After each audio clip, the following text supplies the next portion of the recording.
Ah, c'est pas possible ça. La chance de 100 pix encore à plein régime, nickel. J'arrive, pas un bruit, je m'installe, nickel, j'appuie sur le bouton REC, à croire qu'elles sont toutes branchées en Wi-Fi les tronçonneuses, elles ont toutes démarré en même temps.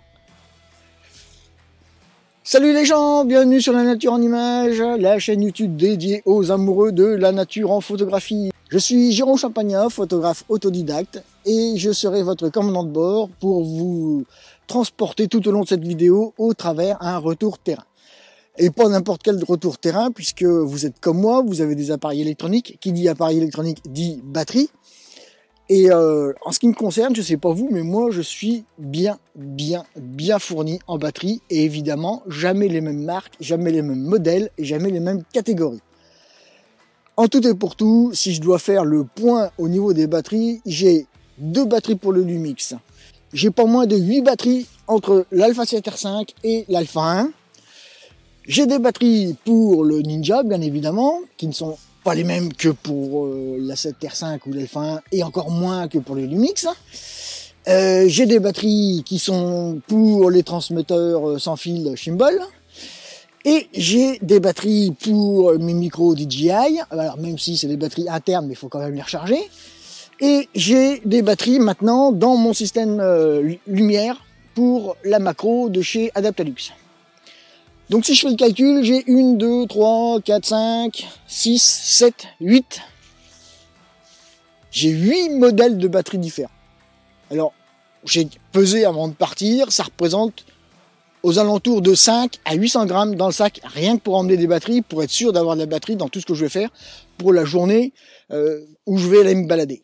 Alors vous allez me dire, ouais mais là tu joues la sûreté mon petit coco, parce que avec les poignées grippe de la 7R5 et de l'Alpha 1, là déjà 4 batteries, t'es déjà tranquille pour la journée. Alors oui, je suis tranquille pour la journée, sauf que là, nous sommes en hiver. Donc la durée de charge des batteries va dépendre bien principalement de la température extérieure dans laquelle vos batteries vont se trimballer. Une batterie, je vais vous donner une cote mal taillée et un ordre d'idée. Bien souvent, les batteries, si elles vous font, allez, on va dire 5 heures, la batterie en été, comptez 2h30, 3 heures en plein hiver lorsqu'il fait bien froid. Et puis alors, quand il se fait bien froid, comptez plus qu'1 heure d'autonomie sur les batteries, surtout si vous êtes en plein vent dans les intempéries. Là, la durée de charge des batteries font comme neige au soleil. Là, c'est le cas de le dire. Donc là, moi, j'en ai un petit peu ras la casquette de toutes ces batteries. Ce que j'ai fait, donc KNF Concept m'avait contacté pour savoir un petit peu ce que j'avais pensé de leur matériel tout au long de 2024. J'ai eu quelques échanges avec eux, du bon, du mauvais, du très bon, du surprenant et du neutre, enfin de la neutralité dans les produits. On a échangé tout ça et puis je leur ai soumis le fait qu'effectivement, moi les problèmes de batterie, ça commençait un petit peu à être ras la casquette. Et ils m'ont proposé de tester 2 systèmes de batterie, mais complètement diamétralement opposés. Nous allons voir. Alors, je vous mets une petite photo parce qu'évidemment, une des 2 batteries est en cours de test, puisque j'ai alimenté le Lumix avec une des 2 batteries pour pouvoir tourner cette vidéo. Et la deuxième batterie, c'est celle qui est ici. Là, c'est la V90 Pro. Et nous allons commencer de parler de celle-ci en retour terrain. Alors, la seconde batterie, avant de commencer, je ne vous l'ai pas présentée, c'est la NP.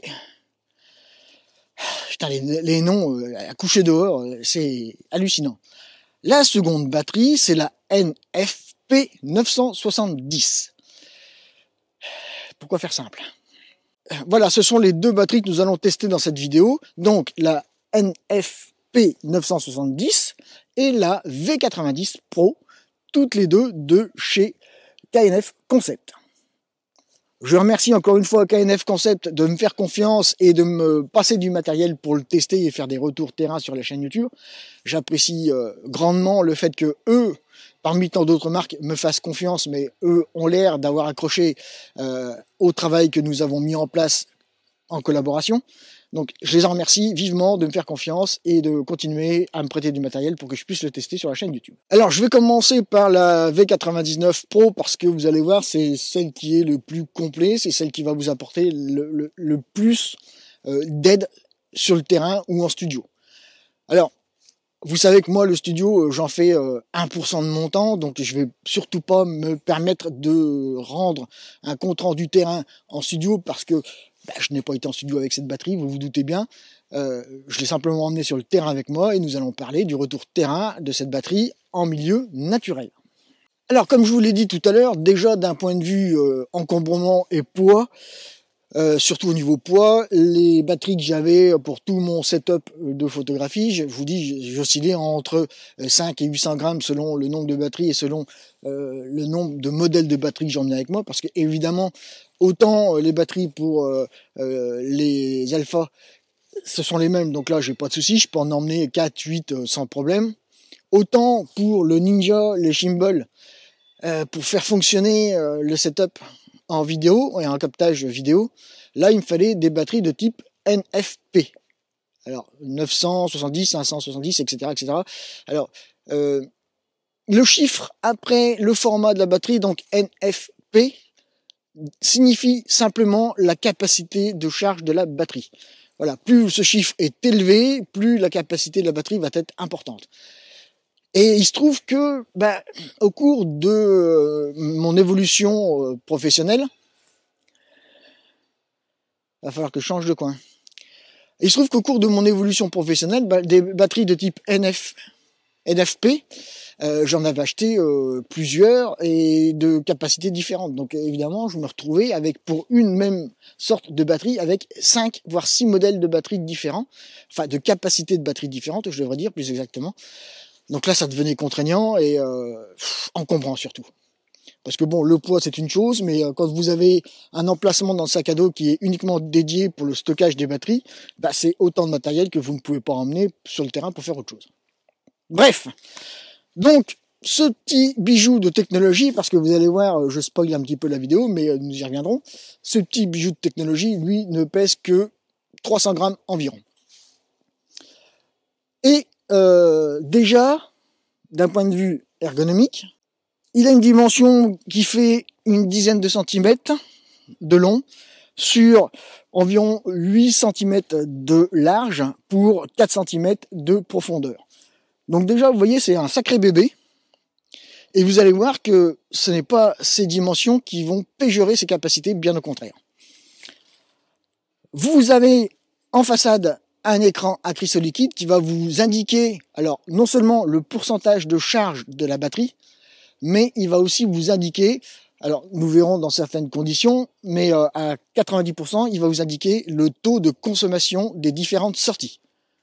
Je dis à 90% parce que oui, la D-tape, on ne sait pas pourquoi, mais c'est comme ça, elle ne figure pas parmi les indicateurs de consommation, donc vous n'aurez pas de consommation de sortie de courant à ce niveau-là. C'est dommage. Comme je viens de le dire, donc vous avez principalement une sortie V-mount. Alors, ce que je trouve dommage, c'est que toutes les sorties entrées au pourtour de la batterie sont cachées par des petits capuchons isolants en caoutchouc qui vont permettre une relative étanchéité. Je vous rassure, c'est pas étanche du tout, mais ça permet aux crasses et à la poussière de ne pas rentrer dans les logements et de ne pas venir encombrer les prises. Et là, sur la V-mount, c'est pas protégé. Donc là, vous avez directement accès au connecteur en laiton de la V-mount. Et si vous avez des crasses, ou même pire, si vous avez un trombone ou quelque chose qui vient se figer à l'intérieur des connecteurs, ça fera contact. Et attention, cela risque de détériorer la batterie. Alors, fort heureusement, cette batterie est très très bien conçue, puisqu'il y a des protections en tous les sens par rapport, que ce soit à la surtension, à la surintensité de sortie, à la surintensité d'entrée, à la surcharge, à la température et au bas voltage lorsque la batterie atteint un certain pourcentage, environ 10, 15, 20% selon les modes d'utilisation. Moins vous allez tirer de courant, plus vous allez avoir de capacité de pouvoir tirer sur la batterie encore un peu plus. Mais si vous avez par exemple un gros projecteur ou un gros flash de brancher sur la V-mount, vous allez être limité grosso modo à 20%, la batterie va se sauvegarder en dessous de 20% de charge. Mais le gros avantage de cette batterie, c'est que vous allez pouvoir la recharger tout en continuant de l'utiliser, que ce soit en studio ou sur le terrain. Mais la charge batterie, je vais y revenir dans quelques instants parce que c'est intéressant. Bon, petite pause forcée dans le tournage de cette vidéo, donc fort raccord hein, évidemment. Je vais essayer de reprendre là où j'en étais. Oui, la capacité de fourniture de courant en sortie des ports au niveau de chaque port. Alors de toute manière, quoi qu'il en soit, la batterie, je vous le rappelle encore une fois, ne pourra être capable de fournir au maximum que 100 watts. Quelle que soit la source que vous allez utiliser, quel que soit ce que vous allez brancher dessus, elle ne fournira que 100 watts. Attention à cela, sinon elle risque de se mettre en sécurité surcharge.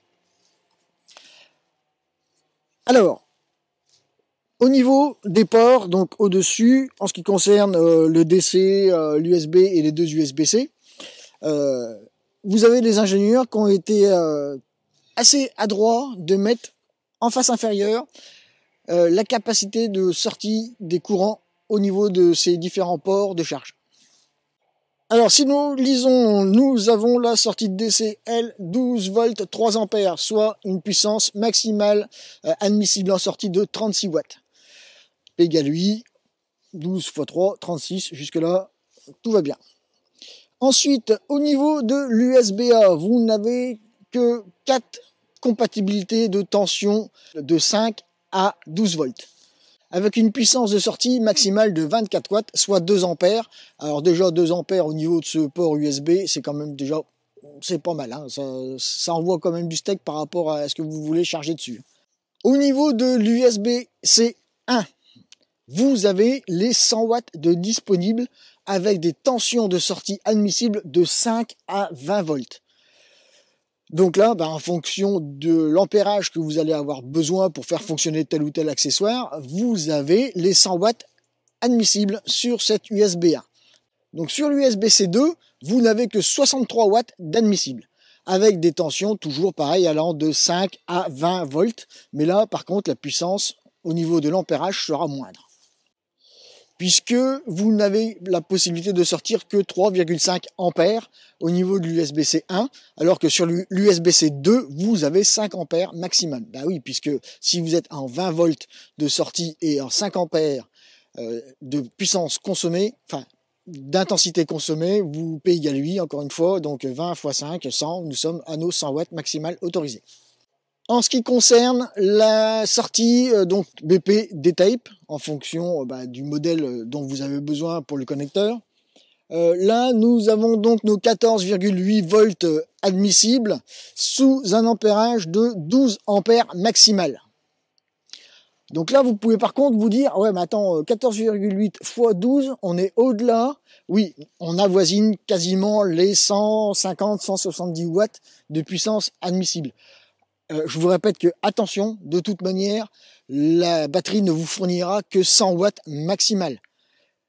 Si vous allez chercher au-delà, évidemment, il y a une tolérance, mais très rapidement, la batterie va vous dire surcharge et vous n'allez pas pouvoir alimenter ce que vous voulez comme vous voulez. Gardez bien à l'esprit cette barrière des 100 watts admissibles en sortie. Alors vous allez me dire, ouais mais la sortie BD D-Type, tu nous en as pas parlé? Ben non, elle est là, vous voyez. Alors sur le côté droit ou sur le côté gauche, selon comment nous regardons la batterie, elle aussi est protégée par un petit capuchon en plastique qui vient s'assurer de la protection, nous allons dire, des intempéries, de la saleté, de la poussière, etc. au niveau de ce connecteur. Donc voilà un petit peu la présentation de cette batterie V99 Pro de chez KNF Concept. Alors, pour ma part, donc comme je vous l'ai dit, ça fait presque maintenant 2 mois quasiment que je m'en suis servi. Hier, pour le besoin du tournage de cette vidéo, je l'ai chargé à 100%.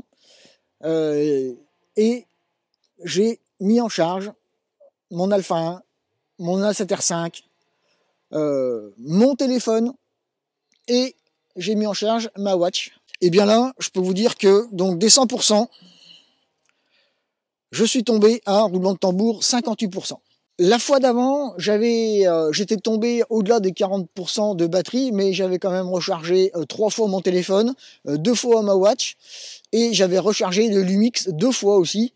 Donc, vous voyez, il y a quand même de la ressource et de la réserve dans cette batterie. Cette batterie, elle, donc, va pouvoir vous permettre d'alimenter plusieurs accessoires. Et moi, ce qui m'intéressait, c'était d'alimenter donc le Ninja et les transmetteurs sans fil de Chimbal. Alors, pour ce faire, j'ai dû investir dans le commerce, dans l'achat d'accessoires supplémentaires, parce que avec la batterie, pour 139 € à l'heure où je vous parle, sur le site de Canef Concept, il n'y a pas d'accessoires de fourni, hormis le câble USB-C pour charger la batterie, c'est tout ce qui est fourni avec. Donc, alors ça compte pas parce que c'était fourni avec le Ninja, donc j'y mets dans ma poche pour l'instant, mais j'ai acheté, vous voyez, ces 3 câbles qui vont me permettre. Non, ça aussi, ça c'était fourni avec le Ninja. Qu'est-ce que je fais moi? N'importe quoi. C'est bien ce qui me semblait. Donc je n'ai acheté que ces 2 câbles. Merci Champix, la mémoire de poisson rouge joue à plein régime. Je n'ai acheté que ces 2 accessoires pour pouvoir faire tourner les accessoires que j'ai besoin lors de mes tournages sur le terrain. Alors j'ai pris cet accessoire-là, donc sortie D-Tape, avec sortie coax, DC je devrais dire, qui va permettre de venir brancher l'accessoire qui a été lui fourni par le Ninja, qui est ici. Je vais pouvoir venir le brancher ici, comme ceci. Alors je vous mettrai des photos comme d'habitude. Et je vais pouvoir venir brancher la D-Tape. Enfin, je vais pouvoir venir brancher la batterie avec la sortie D-Tape à ce niveau-là. Tac, pas pendant un moment, clac, c'est cliqué. Donc là, ça fonctionne. Et ça, je vais pouvoir le mettre sur le Ninja et alimenter le Ninja quand j'en ai besoin. Alors, c'est dans le cadre où le Ninja, je ne m'en servirai pas vraiment en connexion sans fil. Parce que là, bon, oui, il y a un fil. Mais bon, vous allez voir par la suite que il y aura quand même un fil, même dans le sans contact.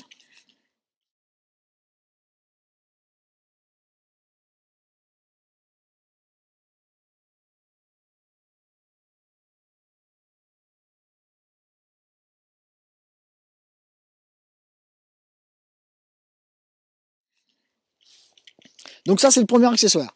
Ce que je vous ai dit tout à l'heure, par contre, rappelez-vous bien que lorsque vous branchez, que ce soit sur le DC, que ce soit sur les USB-C, que ce soit sur l'USB-A, lorsque vous branchez un accessoire dessus, vous aurez sur l'écran LCD qui est en couleur en façade de la batterie, la consommation en temps réel et le reste à charge de la batterie. Alors évidemment, ce que je ne vous ai pas dit, c'est que le petit adaptateur qui est fourni avec le Ninja, c'est modèle NFP.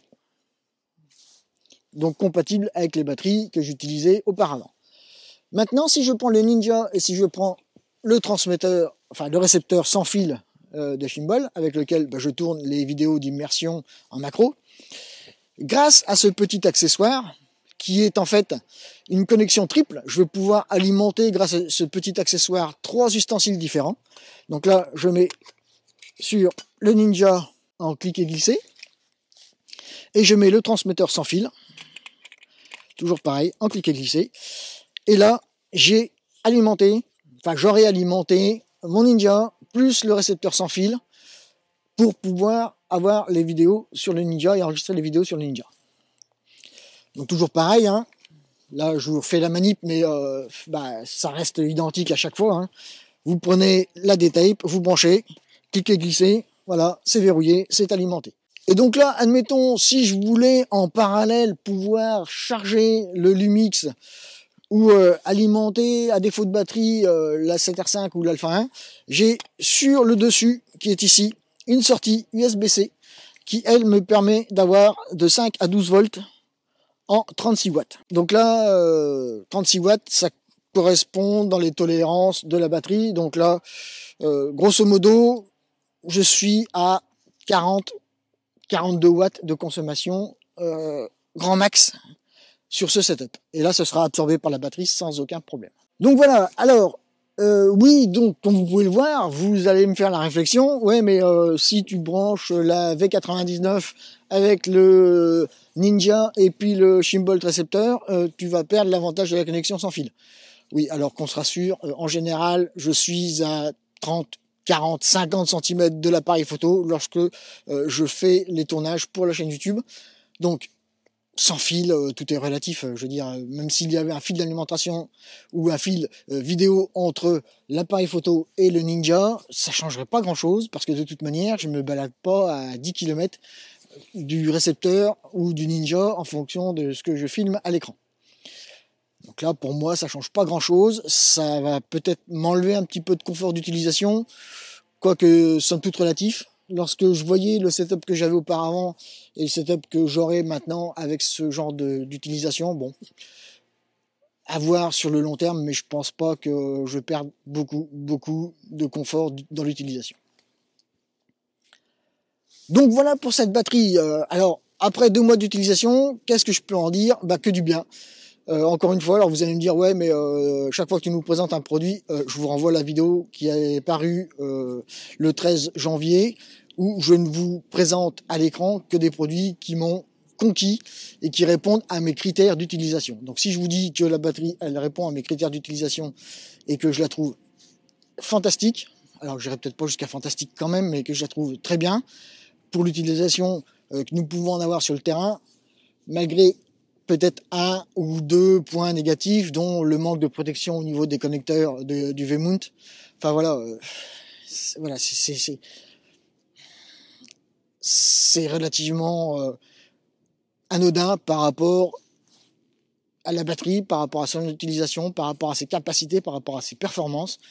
Là, pour avoir cherché un petit peu sur Internet et autres sites des modèles de batterie de ce genre avant de tourner la vidéo, ben, les capacités de cette batterie, je dois dire qu'elles peuvent se compter sur les doigts d'une main.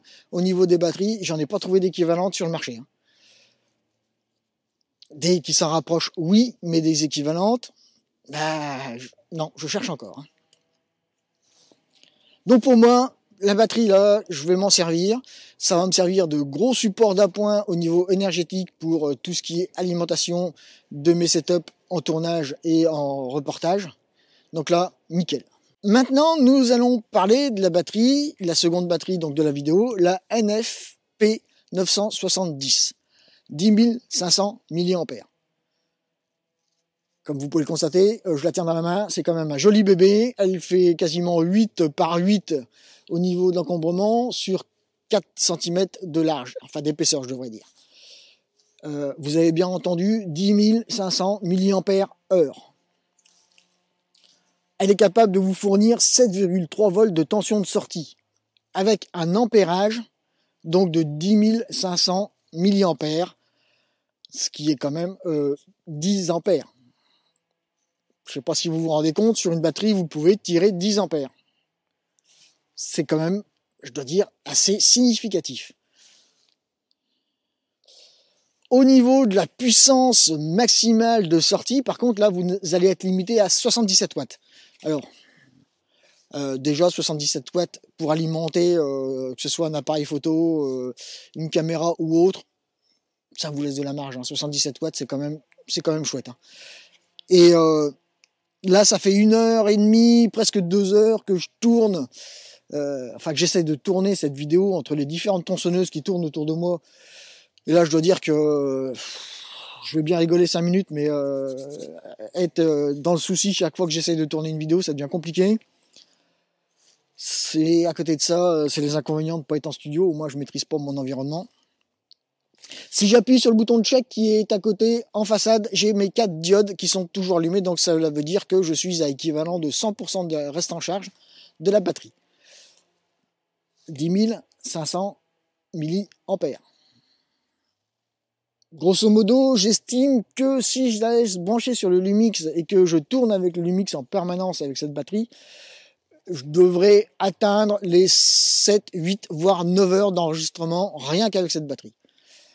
Donc si je fais la comparaison avec la batterie interne du Lumix, si là je tourne 1 heure en 4K, elle est vide, je multiplie par facteur 8 la disponibilité d'enregistrement avec le Lumix. Ce qui, sur une journée de bilbo, de balade, me laisse quand même toute latitude pour être serein et tranquille au niveau de la batterie. D'ailleurs, si j'avais eu cette batterie il y a quelques semaines en arrière, je n'aurais pas acheté une deuxième batterie pour le Lumix, parce que à 55 € la batterie pour le Lumix, quand je vois que c'est plus cher que cette batterie-là de KNF Concept, je me dis que là, j'ai mal donné. J'ai fait un mauvais choix stratégique. Mais bon, c'est comme ça. Alors par contre, petit bémol sur cette batterie, il n'est pas mentionné les puissances admissibles en sortie, que ce soit sur l'USB-C ou que ce soit sur l'USB.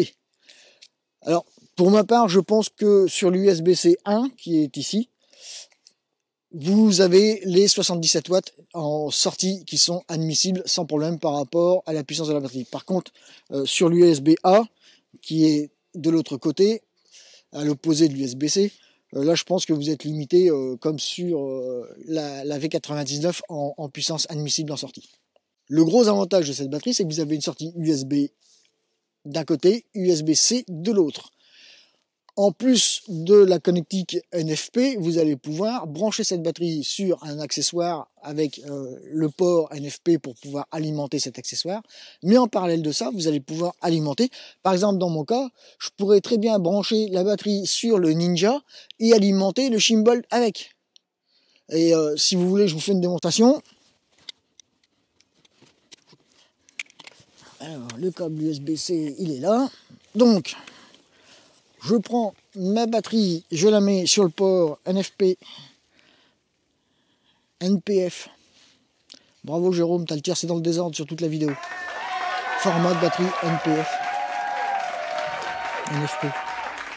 C'est pas les batteries du Sony. Allez, sans commentaire. Donc là, je mets le câble USB-C ici. Là, je mets le câble USB-C ici. Pif, paf, pouf. Là, je mets sur on, évidemment, pour que ça fonctionne mieux. Voilà. J'allume le Ninja. Voilà. Alors, je vous mettrai des petites vidéos, évidemment, pour compléter mes propos. Mais si je vous montre en direct live, vous voyez que le Ninja est allumé et qu'à côté, j'ai bien... Alors, je vais essayer de me mettre à l'ombre. Voilà, j'ai bien mes 5 diodes vertes d'allumer sur le récepteur Chimbal. Donc là, j'ai alimenté le Ninja et mon récepteur en parallèle. Que dire de ces batteries? Mais écoutez, moi, les deux batteries, pour avoir l'utilisation que j'en ai depuis 2 mois, je n'y vois que des avantages.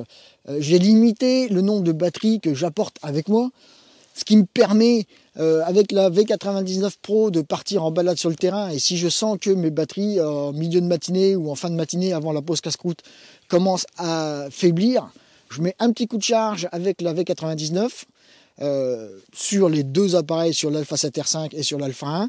Ça repart à la charge le temps que je casse la croûte. Si le Lumix a besoin d'un petit coup de charge, je peux brancher, parce que le Lumix se charge via un câble USB-A. Donc je peux charger le Lumix en parallèle avec la V99. Et si toutefois la V99 était un petit peu en baisse de charge et de capacité de charge, je peux alimenter avec l'autre batterie, ça y est, j'ai perdu, la NPF, un des appareils.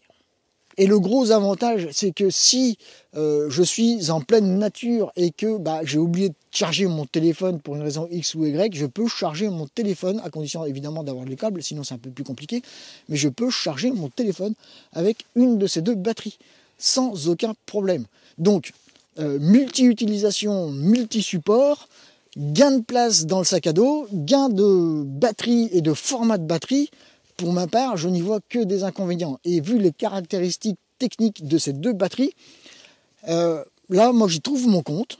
Et je suppose que si KNF Concept me proposait de me renvoyer deux autres batteries équivalentes, j'accepterais, mais avec un grand plaisir, parce que là, franchement, vraiment, je me tâte vraiment d'en acheter une deuxième de V99, parce que ça me permettrait sur le terrain, malgré la tenue de charge du flash de chez Neewer, le Z2, ça me permettrait de m'assurer que mes éclairages artificiels au niveau de la macro soient opérationnels toute une journée de terrain.